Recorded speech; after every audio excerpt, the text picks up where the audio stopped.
Welcome to బాహువో news. ముందుగా bulletin లో హెడ్లైన్స్. రాష్ట్ర వ్యాప్త కొత్త డివిజన్ డెవలప్మెంట్ ఆఫీసుల ప్రారంభోత్సవ కార్యక్రమంలో పాల్గొన్న ఏపీ డిప్యూటీ సీఎం పవన్.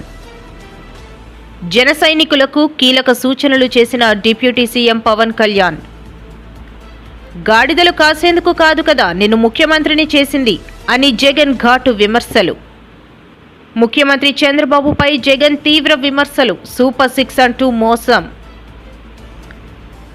కూటమి ప్రభుత్వం రాష్ట్ర అభివృద్ధి ప్రజాక్షేమమే లక్ష్యంగా పనిచేస్తోంది. విలేకరుల సమావేశంలో తాడేపల్లిగూడెం ఎమ్మెల్యే బొలిశెట్టి శ్రీనివాస్. అల్లూరి జిల్లా చింతపల్లి జూనియర్ కళాశాలలో విచక్షణ రహితంగా విద్యార్థిని కర్రతో కొట్టిన లెక్చరర్. పోలీసులకు ఫిర్యాదు చేసిన తల్లి తండ్రి. ఉత్పత్తికి కార్మికుల జీతాలకు లింకు పెట్టే సర్క్యులర్ రద్దు చేయాలని సిఐటియు కమిటీ ఆధ్వర్యంలో నిరసన కార్యక్రమం. రైతు సేవా కేంద్రంలో నిర్వహించిన రైతు అవగాహన సదస్సులో ముఖ్య అతిథిగా పాల్గొన్న ఎమ్మెల్యే గొండు శంకర్. వైసీపీ వ్యక్తిగత విమర్శలు ఆరోపణలు చేయడం మానేసి అసెంబ్లీకి రావాలి Janasena MLA. AP deputy CM Pawan Kalyan Chittoor collectorate సమీపంలో ఏర్పాటు చేసిన రాష్ట్ర వ్యాప్త కొత్త డివిజన్ డెవలప్మెంట్ ఆఫీసుల ప్రారంభోత్సవ కార్యక్రమంలో పాల్గొన్నారు.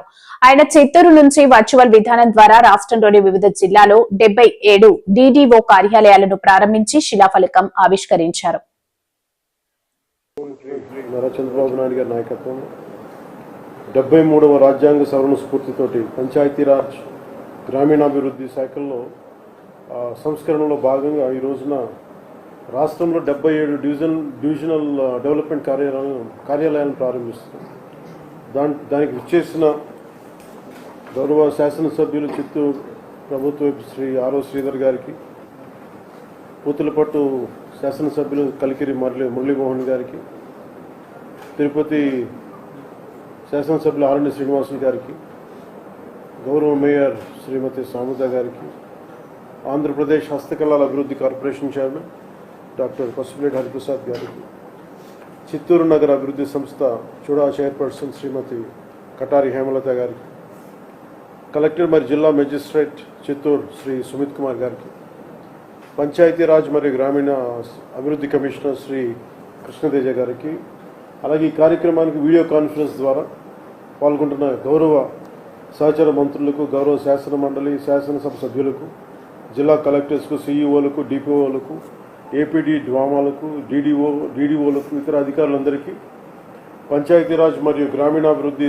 శాఖ సిబ్బందికి, అలాగే టీవీ మాధ్యమంలో వీక్షిస్తున్న ప్రతి ఒక్కరికి ప్రభుత్వం తరఫున, గౌరవ ముఖ్యమంత్రి గారి తరఫున, నరేంద్ర మోదీ గారి తరఫున మీ అందరికీ నా హృదయపూర్వక శుభాకాంక్షలు.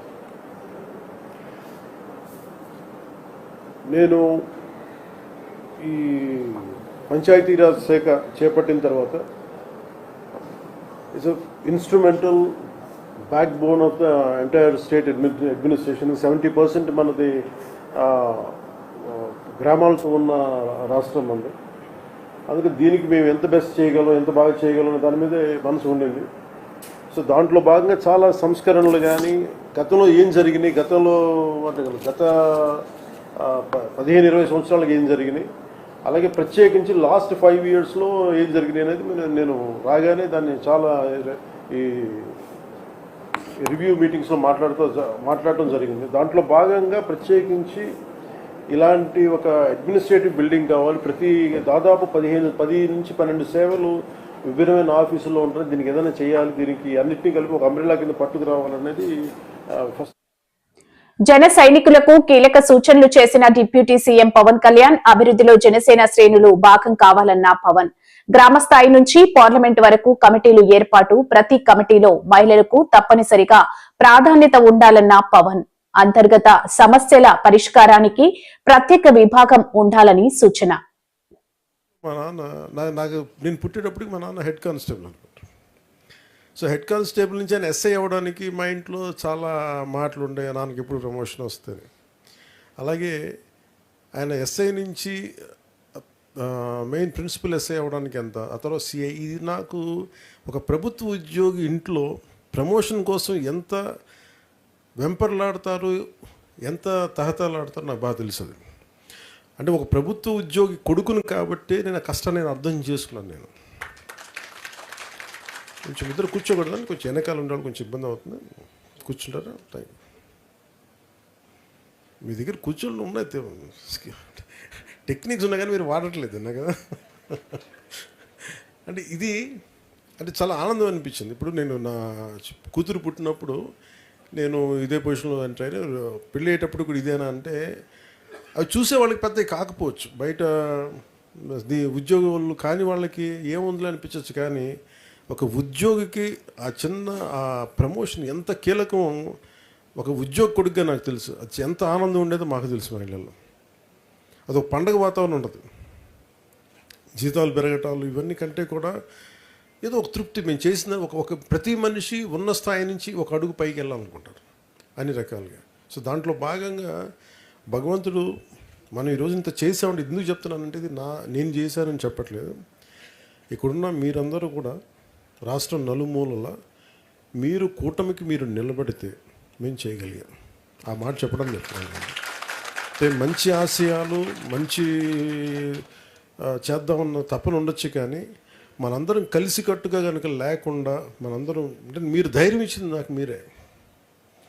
ప్రణీతి గారు నాకు కూర్చోబెట్టి ఎవరినో ఒకళ్ళని మా ఆయనకి మదనపల్లి నుంచి పట్టుకొస్తూనే ఉండాలి. వీళ్ళు నిలబడతారు, మీరు రండి. కొట్టేసాయి లాంటి వ్యక్తి పాపం చాలా ప్రత్యేక పరిస్థితుల్లో నిలబడ్డాడు.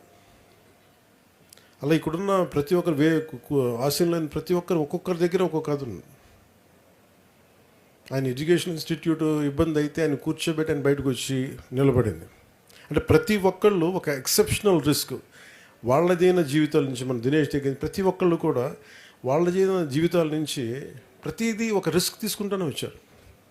అంటే రిస్క్ తీసుకోకుండా ఏది నడవదు, ఏది ముందుకు సాగించాలి. ఆ రిస్క్ మీరందరం తీసుకున్నందుకు, మనందరం కలిపి తీసుకున్నందుకు ఈ రోజున మురళి గారు కూడా చెప్పిన మనకు ఊళ్ళలో రోడ్లు పడుతున్నాయో లేదంటే మనం కూర్చోబెట్టి బెంచ్ కారు కూడా వస్తున్నాయో కావు, ఇదివరకు రాని బెంచ్ కార్లు కూడా వస్తున్నాయని చెప్పడానికి ఇది మనందరం కలిసికట్టుగా నిలబడతాను. దీంట్లో అలాగే ఇందాక లా అండ్ ఆర్డర్ గురించి మాట్లాడుతున్నాం, ఇందాక ఎస్పీ గారితో కలెక్టర్ గారితో అలాగే గంజాయి సాగు గురించి అయితే మాట్లాడుతూ ఉంటే ఇది బెల్ట్ షాపుల గురించి ఒకటి ఉంది, అవన్నీ మాట్లాడుతూ ఉన్నాం.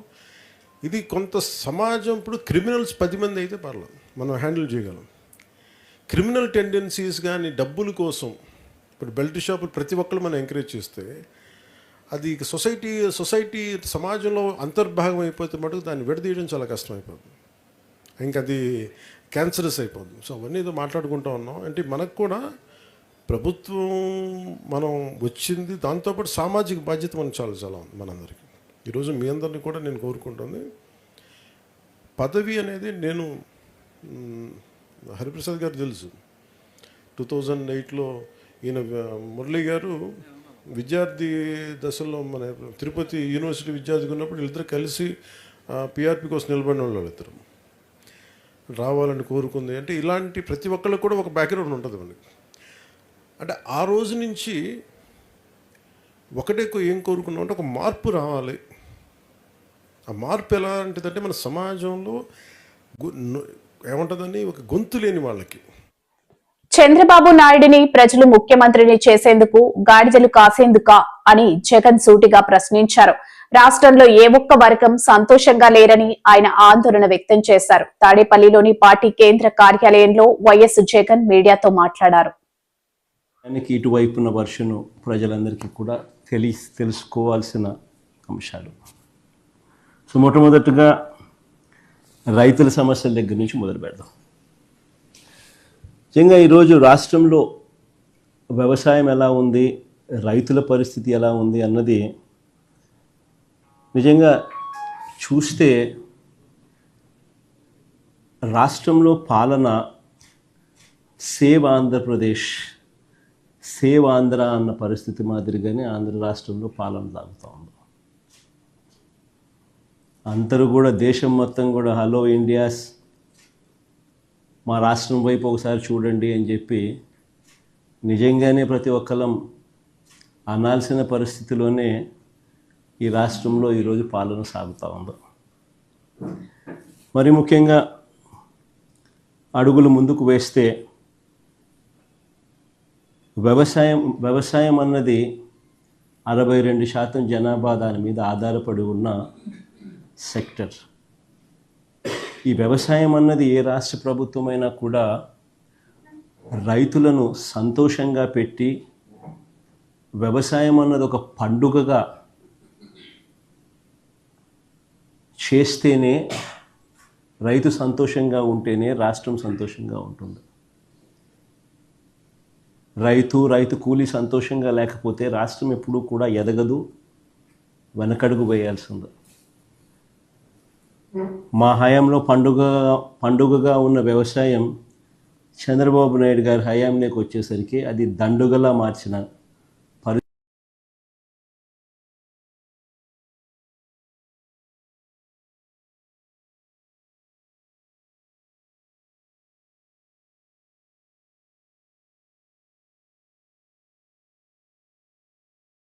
62% జనాభా దాని మీద ఆధారపడి ఉన్న సెక్టర్. ఈ వ్యవసాయం అన్నది ఏ రాష్ట్ర ప్రభుత్వమైనా కూడా రైతులను సంతోషంగా పెట్టి వ్యవసాయం అన్నది ఒక పండుగగా చేస్తేనే, రైతు సంతోషంగా ఉంటేనే రాష్ట్రం సంతోషంగా ఉంటుంది. రైతు కూలీ సంతోషంగా లేకపోతే రాష్ట్రం ఎప్పుడూ కూడా ఎదగదు, వెనకడుగు వేయాల్సింది. మా హయాంలో పండుగగా ఉన్న వ్యవసాయం చంద్రబాబు నాయుడు గారి హయాంలోకి వచ్చేసరికి అది దండుగలా మార్చిన పరిస్థితి. ముఖ్యమంత్రి చంద్రబాబుపై జగన్ తీవ్ర విమర్శలు గుప్పించారు. సూపర్ 6 హామీలను చంద్రబాబు నిస్సిగ్గుగా అబద్దాలుగా అభివర్ణించారు. రైతులకు కూటమి ఇచ్చిన ప్రతి మాట అబద్దమని, ఉచిత బస్సు ప్రయాణం పరిమితం చేశారని ఆగ్రహం వ్యక్తం చేశారు. నిరుద్యోగ భృతి, ఆడబిడ్డ నిధి, బీసీలకు పెన్షన్ వంటి హామీలను చంద్రబాబు నెరవేర్చలేదని జగన్ ఆరోపించారు. రైతులకు దక్కకుండా పోయింది. 40,000 రావాల్సిన చోట 10,000 ఇచ్చి చేతులు దులుపుకేసుకున్నాడు, 30,000 మోసం చేసి.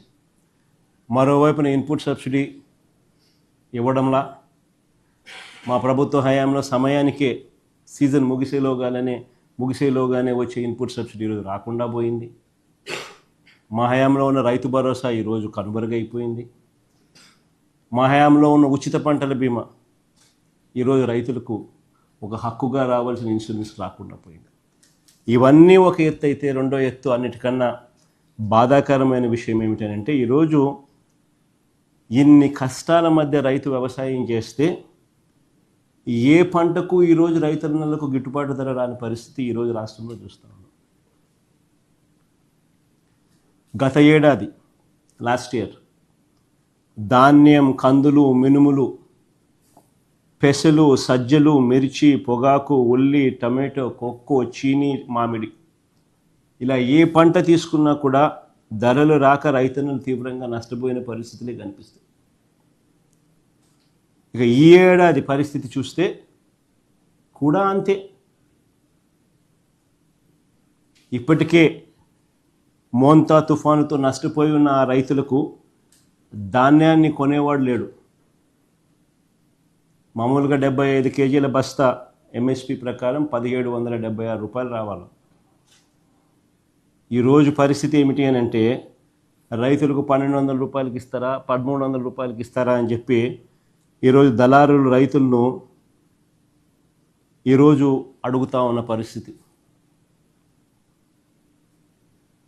ఆశ్చర్యం కలిగించే విషయం ఏమిటి తెలుసా?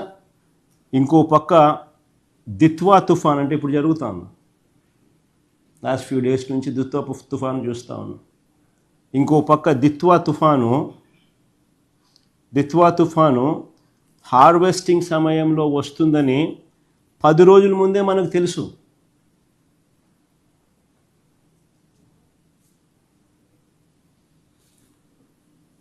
కోసిన పంట కళాల మీదే ఉందని తెలుసు.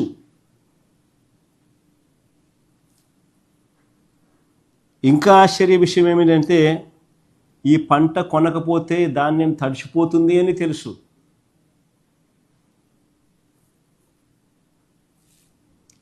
రైతులు ఇప్పుడే దెబ్బతిని ఉన్నారు. ఈ ధాన్యం మనం కొనుగోలు చేయకపోతే రైతులు ఇంకా నష్టపోతారు అని కూడా తెలుసు. కానీ చంద్రబాబు గారు మాత్రం చోద్యం చూస్తూనే ఉన్నారే తప్ప రైతులను ఆదుకునే కార్యక్రమం ఎక్కడా జరగలేదు. ఒకసారి ఆలోచన చేయమని అడుగుతాను. మీ ద్వారా రాష్ట్ర ప్రజలందరినీ కూడా ఆలోచన చేయమని అడుగుతాను. మా హయాంలో ఇలాంటి పరిస్థితులే కన్నా వచ్చి ఉన్నప్పుడు మా ప్రభుత్వ హయాంలో ఎలా స్పందన ఉండేది అని ఒక్కసారి గుర్తు తెచ్చుకోమని అడుగుతాను రాష్ట్ర ప్రజలు. వార్ ఫుటింగ్ బేసిస్ మీద మొత్తం యంత్రాంగం అంతా పనిచేసి ఉండేది. వెంటనే గన్నీ బ్యాగ్స్, వెంటనే వాటి మీద సప్లై అయి ఉండేది. లాజిస్టిక్స్ కోసం లారీలు వెంటనే రంగంలోకి దిగి ఉండేటివి. ఆర్బీకేలు వెంటనే యాక్టివేట్ అయి ఉండేటివి. చంద్రబాబు, పవన్ కళ్యాణ్, నారా లోకేష్ విమానాల్లో వెళ్తే అవి పడిపోవాలని ఎవరైనా కోరుకుంటారా? వైసీపీ కుట్రపూరిత ఆలోచనలు ఏమైనా చేస్తుందా? కూటమి ప్రభుత్వం రాష్ట్ర అభివృద్ధి, ప్రజాక్షేమమే లక్ష్యంగా పనిచేస్తుంది. విలేకరుల సమావేశంలో తాడేపల్లిగూడెం ఎమ్మెల్యే బొలిశెట్టి శ్రీనివాస్. ఈయన మాట్లాడుతూ ఉంటాడు, మీరు హెలికాప్టర్ ఎవరు కట్టారు అని. అది కూడా రైట్ ఇన్ఫర్మేషన్లో అడుగు, నువ్వు కూడా గవర్నమెంట్ని అడుగు. అది కనుక మేము కట్టినట్టు ఉంటే దానికి మీకు ఆన్సర్ చేస్తాం.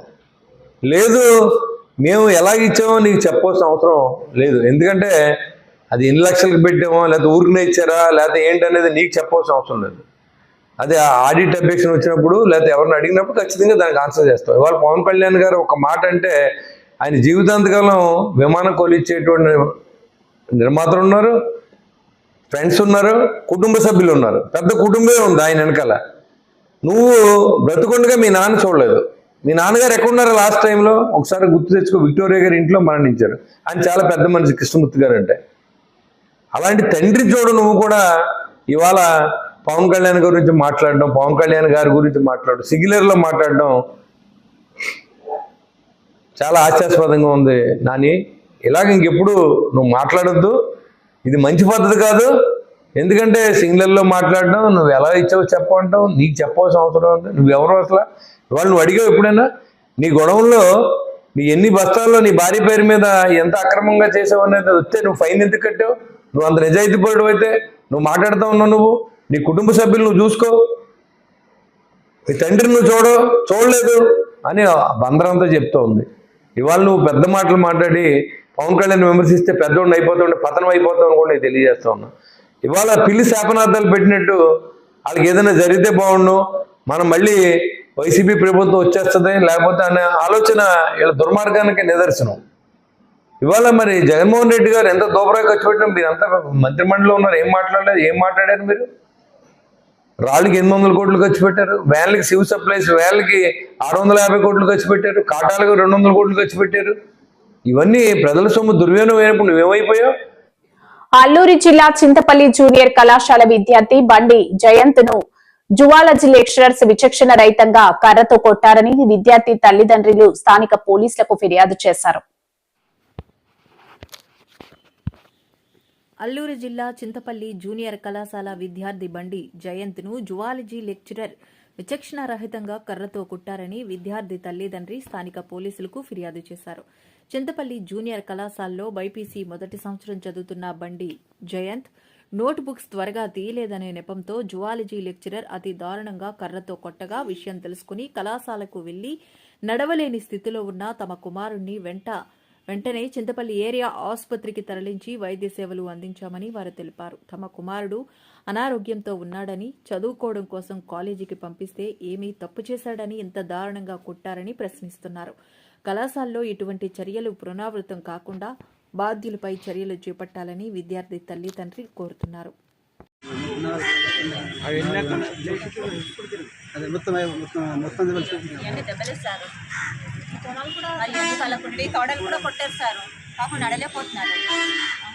అలాగే క్లాస్ రూమ్ లో కొట్టింది కాక బయట తీసుకొచ్చి కూడా కన్నే కొట్టడంట సార్.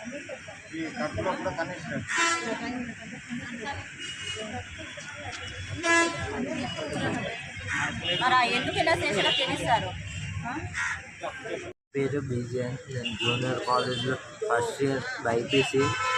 సార్ జువాలజీ సార్ క్లాస్కి వచ్చారు. ఫస్ట్ పీరియడ్ 10:30 అవుద్ది. సార్ నోట్స్లో అడిగారు చాలామందికి, అందులో నాకు కూడా అడిగారు.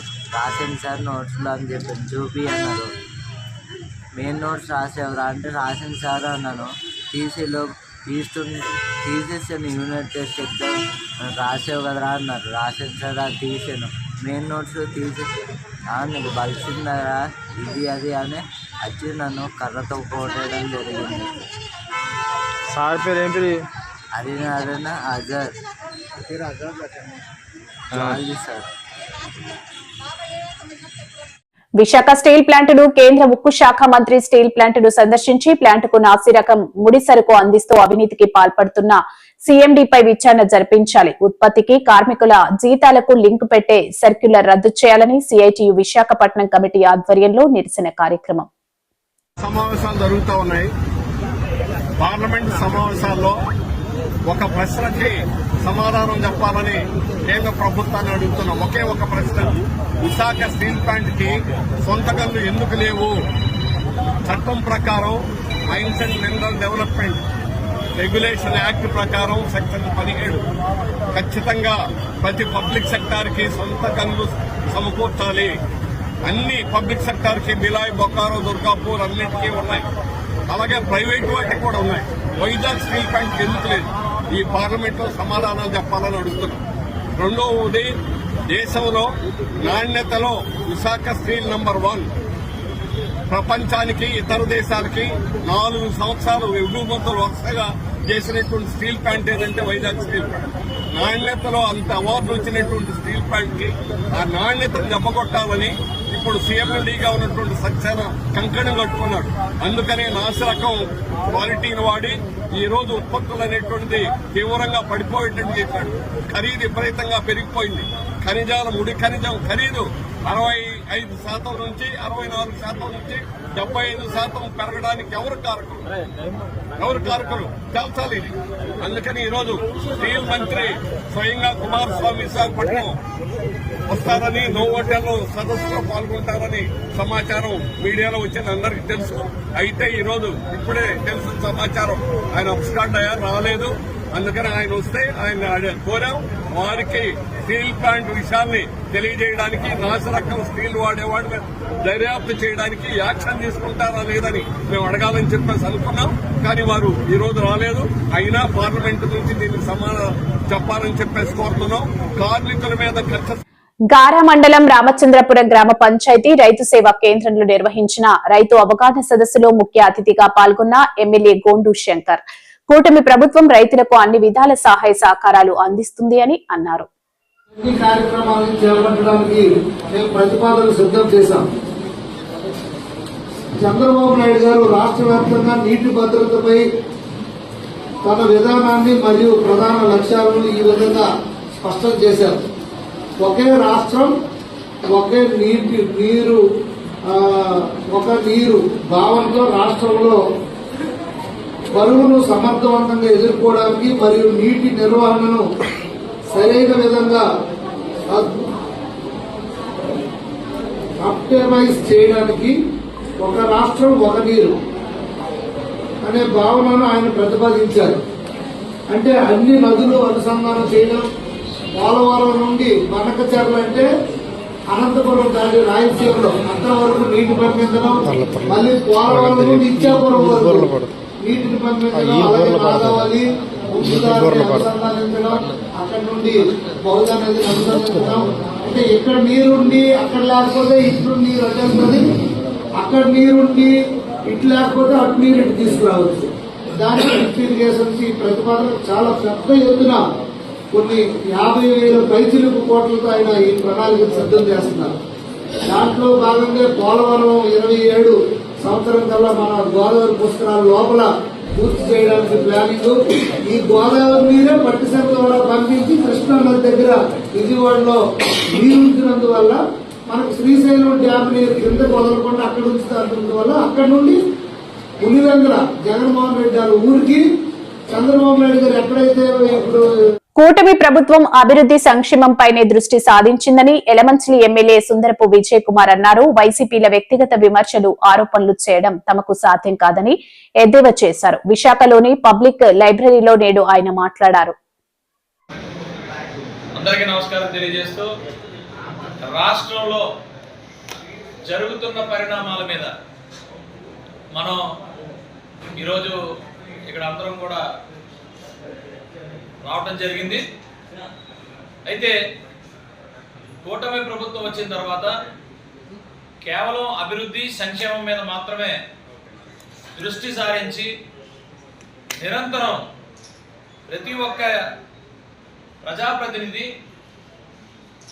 కూటమి నాయకత్వం, మంత్రులు, ఉప ముఖ్యమంత్రి గారు, ముఖ్యమంత్రి గారు, అధికారులు అందరూ పనిచేస్తూ ఉంటే వైసీపీ వ్యక్తులు ఎప్పుడు మాట్లాడే విధంగానే మాట్లాడుతుంటే